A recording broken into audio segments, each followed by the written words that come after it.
If you're struggling with playing uphill slopes and bunkers, or would just like to learn how to play those a little bit better, I've got a few things here that can hopefully help you improve your performance on those. So let's say that we're on a slope like this, and the ball is sitting on this slope here, and we've got to get it up and onto the green there. So what you could do is that if the slope is like this and you stand level to the slope, when you swing, basically the wedge is going to go right into the slope. So if you have arthritis or you don't like the ringiness on your joints, you can certainly play them like that and just play it as though it were a flat bunker shot, and then swing level to where that would be and just drive right into the ground and hit maybe 1 to 3 inches behind the ball, and that's going to pop the ball out pretty good, I think.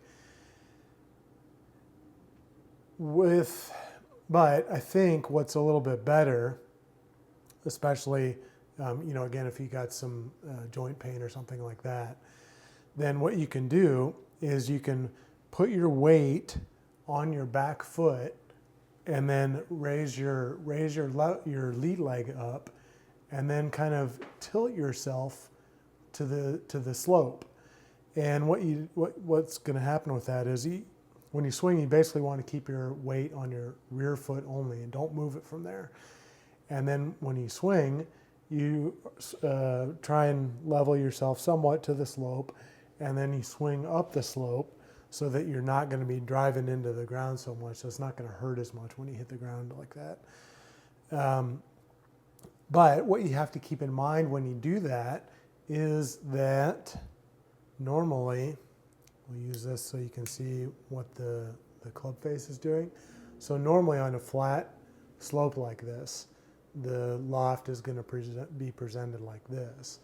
But if you're kind of tilting yourself to the slope, notice what happens to the loft here. It's going to get to be more loft. So if you're on the slope, if this is a 57 degree wedge, sand wedge, it comes as 55, but I got it bent to 57. But anyway, if you tilt yourself this much and you swing and you arrive at impact with the sand like this, you can see that loft is almost going basically straight up.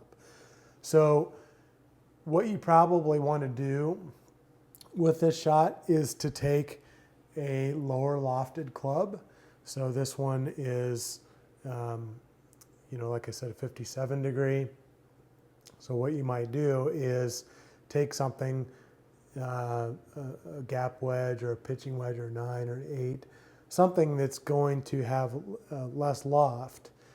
And I guess you could play something like this, but you're going to have to swing really, really fast to get the ball to go far enough to get to the flag. I guess it just depends a little bit on the situation.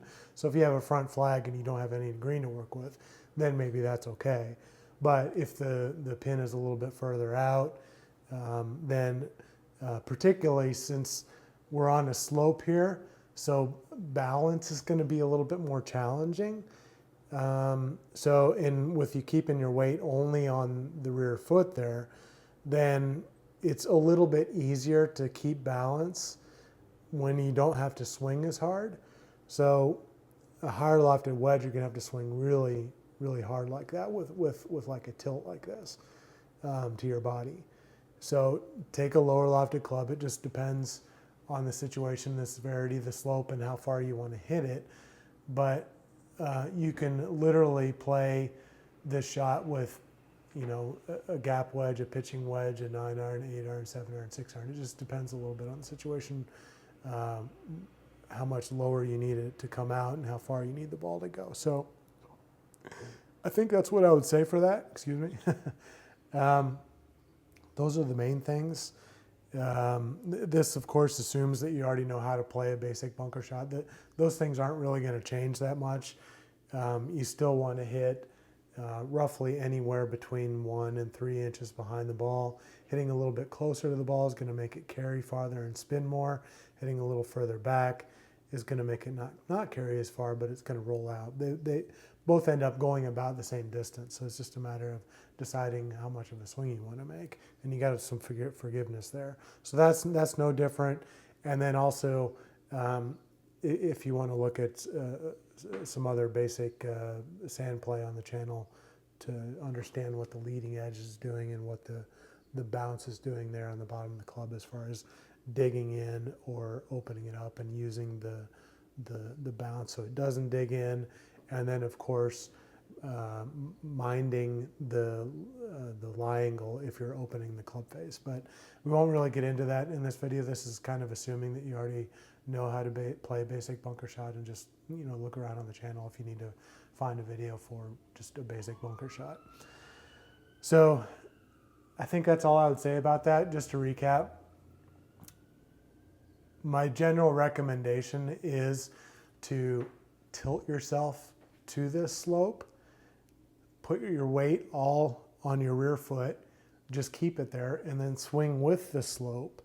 But instead of taking your normal, say sand wedge, for example, you might want to take like a gap pitch 9/8 that's going to have that loft a little bit lower. And then you basically just play it the same as you would a normal bunker shot. Swing with the slope there, hit the sand first. The sand that's deflected is going to shoot the ball out, and then it's just, again, it's just a matter of deciding how hard you want to swing. Just use your instincts for that, and make it be reactionary, like you're throwing a ball to someone. You don't really think about, like, take your arm back this far, throw this hard. You just kind of look at the target and then instinctively react, try and be smooth, and you should be able to play the shot a little bit better. So give those things a try, and hopefully this will help you play a little bit better on those uphill sloped bunker shots.